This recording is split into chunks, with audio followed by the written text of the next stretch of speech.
Bienvenidos, mis apreciados estudiantes, a una nueva clase de literatura. Ahí tienen el tema de hoy, chicos, la unidad número 7, la teoría mítica del héroe. Un tema que no aparece en el libro, esos son temas complementarios que yo trabajo, que son bastante interesantes y productivos para el análisis literario. ¿A quién no le encanta una película sobre héroes o como un héroe, no? Creo que actualmente un gran porcentaje de las películas están contenidas o están cimentadas en la figura del héroe. El héroe es un ser, ¿ok?, valeroso, un ser muy noble, muy especial, que siempre ha existido en la literatura, en el arte, y que en el cine también ha cobrado bastante fuerza. Así que vamos a trabajar una teoría esbozada por un psicólogo, creo que es, no, antropólogo llamado Joseph Campbell, ¿ok? Él tiene una teoría basada en el arquetipo de Carl Jung. Es un arquetipos son figuras o conductas inconscientes en la cual él esboza que todo héroe cumple con una serie de requisitos o tiene una serie de características comunes y repetitivas, son patrones establecidos o preestablecidos en todo héroe sin importar las épocas, las edades, el tiempo, el tipo de héroe. Casi toda historia acerca de héroes tiene, ¿ok?, o pasa por una serie de etapas que aquí están sintetizadas, no están todas. Vamos a trabajar solo con 6, son más de 9. Entonces, voy a explicar cada una de ellas haciendo alusiones, ejemplos, al cine o a la literatura. ¿Ok? La teoría mítica del héroe, de Juan Villegas. Esta teoría, como les digo, está cimentada en Joseph Campbell y en Carl Jung. Joseph Campbell fue una persona que acompañó a George Lucas en la creación de nada más y nada menos, en la dirección y todo eso de la Guerra de las Galaxias, una de las películas de las sagas más famosas de cine, que hay de aventura, de ciencia ficción, y está cimentada en el héroe. Entonces, primero que nada, en toda teoría mítica del héroe, o toda teoría mítica establece que en una historia de héroes siempre se establece al comienzo el llamado a la aventura. Vamos a precisar, chicos, porque de eso se trata, esto es aplicarlo siempre a una historia de héroes, ¿ok? El llamado a la aventura es ese momento que está al inicio de una historia, ¿ok? Ya cuando ya se acerca el desarrollo, porque recuerden que siempre el inicio es cuando se presentan los personajes y todo aquello, el ambiente, y todavía no ha pasado nada importante, pero llega un momento en lo que empieza a ocurrir lo importante, que es lo que se llama el nudo conflicto central.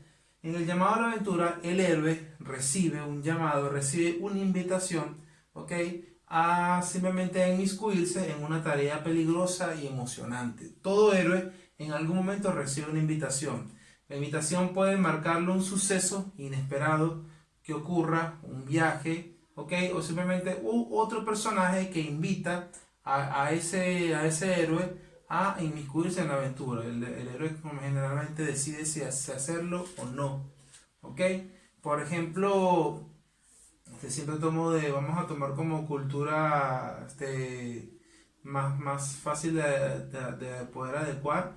Siempre trabajo con Harry Potter y con las películas de los Vengadores, porque entre literatura y cine, de Harry Potter tanto cine como literatura, y los Vengadores literatura, pero surgido de los cómics, son referentes más sencillos porque casi todos han visto esos tipos de películas.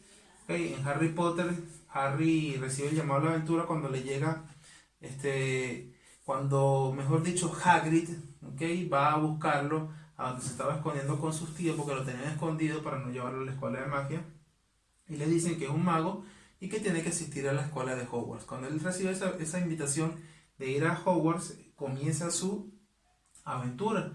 En el caso de los Vengadores, recuerden que los Vengadores es una historia de varios héroes. Por ejemplo, si recuerdan en la parte 1 de los Vengadores, cuando van a buscar al Doctor Banner, que donde estaba escondido en un lugar recóndito, no recuerdo si era Brasil, o si era otro tipo de país. Sé que lo van a buscar, lo va a buscar la Viuda Negra para invitarlo a participar en el proyecto. Entonces, cuando le invitan a hacer un estudio, porque él es científico, de todas maneras lo están invitando a la aventura del héroe. igual cuando van a buscar al Capitán América, o cuando el agente de Shields va a buscar a Iron Man a su torre, pues, donde está, a cada uno de ellos lo van invitando, ¿no? Quizá el único que no recibe la invitación es Thor, por ejemplo, que él aparece en escena cuando menos se esperaba, ¿no? Pero la mayoría de ellos reciben la invitación a participar en la aventura, así pasa con todo héroe. El cruce del umbral, chicos, es ese momento, justamente después de que el héroe acepta la aventura, ¿ok? Pero cuando él acepta la aventura todavía no comienza el riesgo. Por ejemplo, a mí me invitan a rescatar a una princesa a un castillo, ¿no? Y yo digo, en ese momento que me invitan, bueno, tú eres el indicado, te necesito que nos ayude. Ese es el llamado a la aventura. Si yo digo que sí, inmiscuyo en una aventura. ¿Cuándo comienza mi aventura? Yo digo que sí, pero la aventura no comienza de inmediato, sino cuando yo dejo mi zona de confort, ¿okay? Mi zona de tranquilidad, para inmiscuirme y para cuando justamente pasar ese umbral, o sea, cruzar esa puerta, ¿okay? Simbólica, y llegar o llegar al terreno peligroso, donde realmente comienza mi aventura. El momento en que realmente comienza la aventura, que comienzan los peligros, las emociones, ok, sucede el cruce del umbral. Hay un momento en una historia, en toda historia, donde el héroe entonces cruza ese umbral. Pasa en Harry Potter, cuando Harry, ok, desde la estación de trenes de Londres atraviesa esa pared y llega a la estación de trenes de Hogwarts, entonces, o del mundo mágico. Y justo en ese momento, cuando él atraviesa esa pared, él está dejando su zona de confort, está dejando Londres para llegar o entrar en terreno peligroso y de aventura, de emoción, como es el mundo mágico. O cada vez que Spider-Man, ¿okay? Deja, por ejemplo, cada vez que Spider-Man se convierte, en este caso, en el momento cuando él está, como les digo, está haciendo algo como Peter Parker, por ejemplo, a veces está en un edificio o está en su casa y escucha que suena la alarma y que hay alguien robando, y entonces él se pone el traje y sale de su apartamento para salvar a esa persona, a esa víctima. Entonces en ese momento que él deja su apartamento, su zona de confort, y llega a la calle, entonces está cruzando el umbral, ¿ok? Igual sucede con la última de Vengadores, cuando ellos viajan en el tiempo, que van hacia el pasado, justo en ese momento ellos cruzan el umbral, dejan su zona de confort, su zona de tranquilidad, y entran a una zona de peligro, ¿ok? La figura paterna, bueno, generalmente todo héroe, casi todo héroe tiene un mentor, un guía, un orientador, un entrenador, ¿ok? Alguien que lo inspira, ¿ok? Y entonces esa es la figura paterna. La figura paterna no necesariamente tiene que ser un padre, chicos, ¿ok? Puede que sea un padre o puede que funja como padre del héroe, por como les estoy diciendo, no todo héroe lo tiene. En la versión más reciente de Spider-Man, de Marvel, que está con los Vengadores, la figura paterna de Peter Parker no es su abuelo Ben, que sí lo era en la versión anterior. La figura paterna es el propio Iron Man, que se convierte en su mentor, en su guía, en su inspiración, ¿okay? En su modelo a seguir. Todo héroe generalmente lo tiene. Thor también lo tiene porque es su propio padre, ¿no?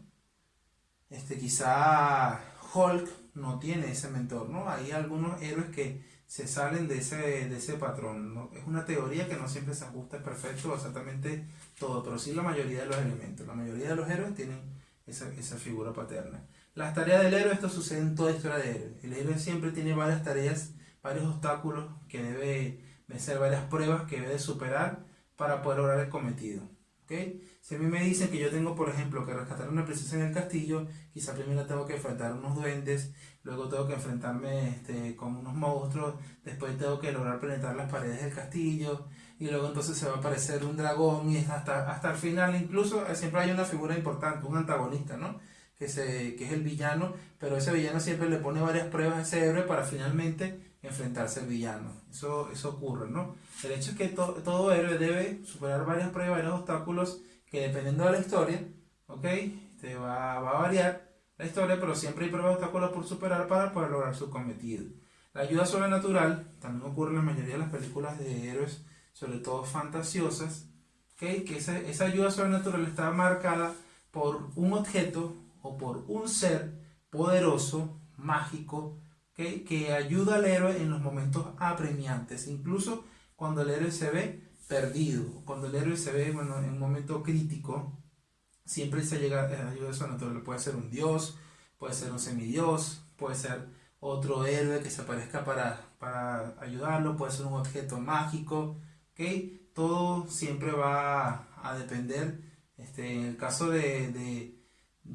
por ejemplo, de Tony Stark, Él tiene ayuda sobrenatural, que son sus propios aparatos tecnológicos que él crea que en algún momento lo pueden sacar de su apuro, del apuro, ¿no? Entonces, siempre va a depender del momento, esos personajes clave o esos objetos claves poderosos, mágicos, que sacan de apuros a un héroe en un momento apremiante. Y finalmente, el vientre de la ballena, chicos, ya está casi al final de la historia, es un momento crítico, simboliza un momento crítico en el cual el héroe está entre la vida y la muerte y pareciera de hecho que está muerto, ¿ok? Por eso que se llama vientre de la ballena, está inspirado en la historia de Jonás y la ballena, que es una historia bíblica, ¿ok? No sé si recordarán también en la historia de Pinocho, pero en la historia de Jonás y la ballena, me imagino que es que Jonás es devorado por una ballena por no hacer caso a Dios, y después de 3 días estar orando y pidiéndole perdón y arrepentirse, Dios lo perdona y logra que la ballena lo expulse sin haberle hecho nada, sin haber muerto, pues tuvo 3 días allí, ¿no? Entre la vida y la muerte. Hay un momento siempre crítico en el cual el héroe parece que va a ser derrotado, a veces queda inconsciente, a veces parece que ha muerto, que ya o está indefenso, está allí en ese punto que bueno, ya pensamos incluso que murió, que falleció y de repente vuelve otra vez a la vida, ¿no? Ese es un momento muy típico de la historia de héroes que está ya casi en el desenlace. Bien, entonces esta ha sido toda la teoría, muchachos. Ahora, ¿qué resta? Resta que ustedes le apliquen esto, esa va a ser la tarea, a una obra literaria o a una película, muchachos. Esa va a ser la tarea que tienen ustedes que realizar. Aplicar cada uno de estos elementos de la teoría a una historia, sea cinematográfica o sea una historia literaria. Muchísimas gracias.